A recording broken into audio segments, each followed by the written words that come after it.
কি বলবো জল দেবতা, আর সব হারিয়ে গেল জল দেবতা।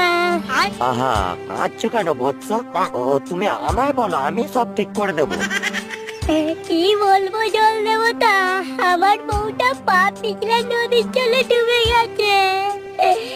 আমার একমাত্র বউ, ওই বউ ছাড়া আমার সংসার চলবে কি করে? এবার আমাকে কেই বা আদর করে দেবে? আমি যে পুরো একা হয়ে যাবো জল দেবতা। আমার বউকে খুঁজে দাও জল দেবতা, আমার বউকে খুঁজে দাও। ঠিক আছে ঠিক আছে, তুমি কেঁদো না, আমি তোমার বউকে খুঁজে নিয়ে আসছি বৎস, আমি তোমার বউকে খুঁজে নিয়ে আসছি। নিশ্চয়ই বড়া প্রথমে আমার জন্য রূপর বউ নিয়ে আসবে।